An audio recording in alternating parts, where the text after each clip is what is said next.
Oi, estamos de volta, professor Sérgio na área, projeto Boomerang, aula de Excel avançado. Gente, hoje a gente vai trabalhar um pouquinho diferente. Eu primeiro tenho que explicar a vocês, antes de começar a mostrar a fórmula, hoje a gente vai aprender função lógica se, tá? Que são atributos de teste lógico. Antes de entrar propriamente dito na fórmula, eu tenho que explicar a vocês o que é uma função lógica e como funciona um teste lógico. Para isso vamos usar um programinha diferente. Eu estou usando aqui um programa extremamente avançado, rebuscado, atualizado, chamado Paint, mas ele vai servir bem para o que eu quero. Então o que acontece? O teste lógico, quando a pessoa vê uma fórmula de teste lógico no Excel, fica meio apavorado. Mas o teste lógico nada mais é igual fosse no dia a dia. Se eu tivesse uma situação tipo assim: se amanhã fizer sol, vou à praia. E olha o carro do ovo.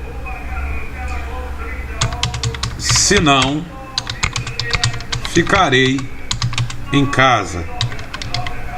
Ok, essa frase fez sentido para vocês? O que acontece? Estou dizendo aqui para ele o seguinte: se amanhã fizer sol, eu vou à praia. Se não fizer sol, ficaria em casa. Ou seja, em que situação que eu vou à praia? Eu vou à praia se fizer sol. Em que situação eu não vou para a praia? Em qualquer situação diferente de sol. Ou seja, se estiver chovendo, for de noite, estiver nublado, eclipse, qualquer que seja, eu estou lá morando no Polo Norte, 6 meses de escuridão. Então, se qualquer situação em que esse teste aqui, que é se amanhã fizer sol, não for atendido, eu vou ficar em casa. Então, para poder a gente resumir aqui, para vocês entenderem melhor. Se esse teste aqui, tá? Isso aqui, gente, eu vou fazer na mão, então vai ficar meio grosseiro, tá? Deixa eu aumentar aqui o tamanho do pincel. Então, isso aqui é uma pergunta que vai ser respondida caso sim,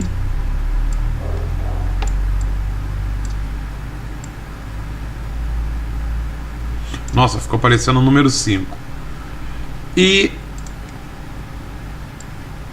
caso não.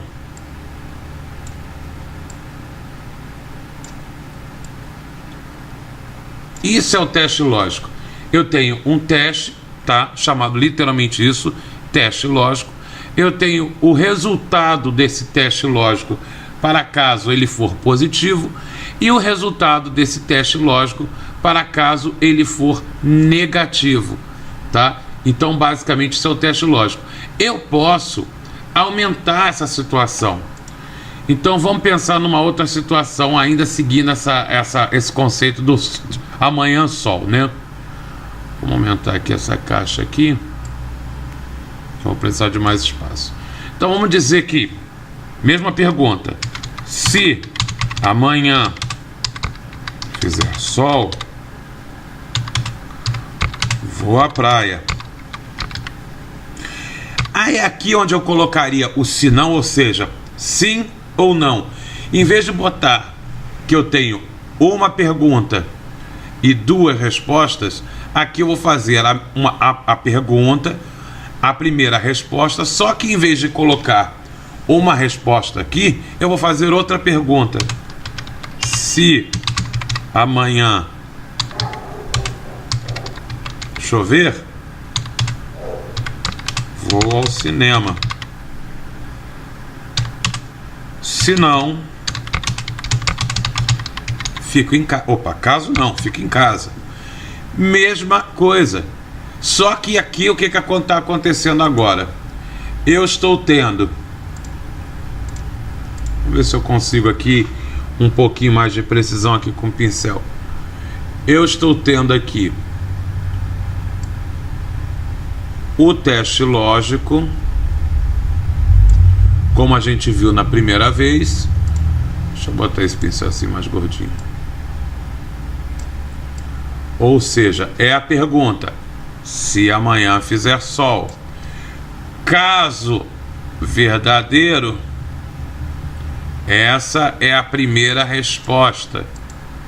Caso sim. Nossa, isso só ficou horrível grosso desse jeito, desculpa, tá? Só que aí a gente tem ele de novo, o teste lógico, e a resposta dele para caso não. Ou seja, se amanhã fizer sol, fez sol? Sim, vou à praia. Fez sol? Não. Aí ele pergunta, tudo bem, não está fazendo sol, mas está chovendo? Ou seja, em vez dele ter, como era aqui em cima, uma pergunta e duas respostas, ele tem uma pergunta, uma resposta, e como resposta da segunda pergunta, ele tem, na verdade, uma outra pergunta. Ele tem outra premissa, outra pergunta se, aonde ele vai ter a resposta caso sim e a resposta caso não. Ou seja, sim. Meu pai, cada vez que eu desenho esse S, ele vai ficando pior, hein? Daqui a pouco eu não sei nem o que isso vai aparecer. Ou não. Também desenhar a letra com mouse é complicado. Então, em que situação que eu vou ficar em casa? Se não chover. Se não estiver sol e não chover. Como assim? Vamos dar um exemplo. É noite. Noite faz sol? Não. Então ele já ignorou a primeira resposta e veio para a segunda. Está chovendo? Não. Então eu fico em casa. Em que situação que ele vai ao cinema? Ele vai ao cinema se não estiver fazendo sol e estiver chovendo. Aí pode ser de dia ou de noite. Em que situação que ele vai ficar em casa? Ele vai ficar em casa em todas as situações que não for sol e não estiver chovendo. Ah, tá caindo granizo. Tudo bem. Granizo não é chuva, granizo não é sol. Então vou ficar em casa. Entenderam? Essa que é a situação. Então, na verdade, os testes lógicos, eles são definidos dessa forma aqui. Deixa eu botar aqui. A sintaxe do teste lógico é literalmente esse. Como toda fórmula no Excel, igual se.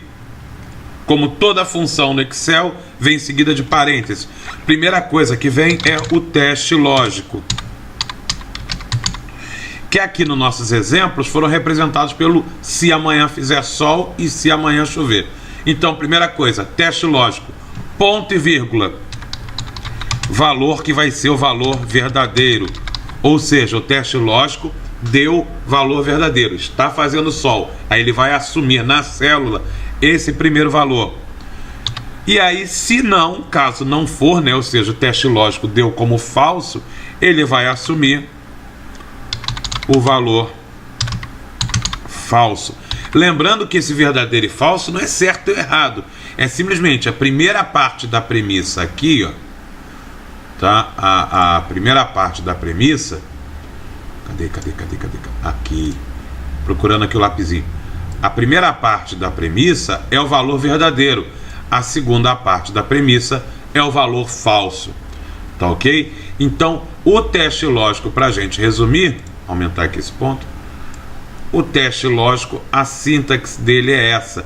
É isso que a gente vai fazer no Excel. Então, por exemplo, vou fazer um teste lógico aonde eu queira que ele me retorne se o aluno tiver média maior do que 6, está aprovado, senão ele vai estar reprovado. Então a fórmula ficaria dessa forma. Vou colocar aqui sobre o jeito de, como se fosse a célula. Vamos dizer que na célula, vou botar a palavra média, vou botar aqui. Se média maior, aí entram aqueles operadores lógicos que a gente já viu. Se média maior do que 6, opa, já comecei tudo errado. Falei se média e não escrevi. Se, abre parênteses, média maior do que 6, faça aluno, vou botar aqui, aprovado, que teve média maior do que 6. Sempre que você vai utilizar numa função ou numa fórmula texto, você tem que colocar entre aspas. Então vamos botar aqui, aprovado. senão vai te dar erro. Se não, ponto e vírgula, abre de novo, reprovado. E fechei. É essa a função. Então aqui onde eu escrevi a palavra média, na nossa planilha seria o endereço da célula que conteria esse valor. Então, na verdade, ele é bem simples de entender e de operar. Na verdade, a função lógica é só isso. Só que, por exemplo, mas aí o aluno não está só aprovado ou reprovado, ele pode estar em recuperação. Ok, então eu poderia fazer da seguinte forma: igual se média maior, ponto e vírgula, maior que 6, ponto e vírgula, aluno aprovado. Aí vem igual a gente fez aqui embaixo, nesse se fizer sol e se chover. Em vez de eu colocar aprovado e reprovado, ou seja, não é só branco ou preto, verde, aberto, fechado, ligado ou desligado. Tem um meio termo que seria a recuperação. Então vamos lá. Se média de aluno maior do que 6, o aluno está aprovado. Aí eu vou dizer para ele, de novo, outro se, de novo outro parêntese, e vou dizer de novo, se média de aluno menor do que 4, ponto e vírgula, reprovado. Deixa eu aumentar aqui essa caixa, que senão ele vai quebrar a palhinha de baixo. Reprovado. Se não, recuperação. Fecho aspas. Eu abri 1, abri 2. Então eu tenho que fechar 1, fechar 2. Então vamos entender essa função aqui. Como é que eu coloquei? Se a média do aluno for maior do que 6, ele está aprovado. Se a média do aluno for menor do que 4, ele está reprovado. Se não, recuperação. Vamos dar um exemplo prático. A média do aluno foi 8. Então, onde está escrita a palavra média, eu vou já imaginar o número 8. 8 é maior do que 6? Sim, aluno aprovado. Parou aí a fórmula, acabou. Ele já deu o resultado como aprovado. Tá. Segunda situação. O aluno teve média de 3. Tirou 3 pontos de média. Vamos começar de novo a questão. 3 é maior do que 6? Não. Então ele desse primeiro teste lógico já caiu para o segundo. Aí ele vem aqui, onde está a média, ele vai substituir por 3. 3 é menor do que 4? Sim. Então o aluno está reprovado. Vamos agora trabalhar com a seguinte hipótese. 5. A média do aluno é 5. Chegou aqui, a média é 5. 5 é maior do que 6? Não. Ele pula e vai para o segundo. 5 é menor do que 4? Não. Ele pula e vem para o terceiro. Então esse aluno com média 5 vai ficar em recuperação. O Excel permite, dentro da fórmula SI, você fazer até 7 testes lógicos. Então numa única fórmula SI, você pode ter até 8 respostas possíveis. Tá? Então poderia ser utilizado num controle de estoque para dizer que está abaixo do mínimo, está dentro do normal, está zerado, tem que repor, simplesmente fazendo a comparação da quantidade do estoque com aquele critério que você acha que seja crítico daí por diante. Tá? Eu vou encerrar essa parte aqui dessa explicação. Gente, se não ficou entendido, não se preocupem que a gente vai trabalhar agora no Excel. Eu fiz esse videozinho só para a gente poder ter o conceito dessa parte, tá ok? Um abraço, o professor Sérgio se despede, daqui a pouco a gente está se vendo no Excel de novo. Um abraço, o Projeto Bumerangue agradece a presença de vocês e até já.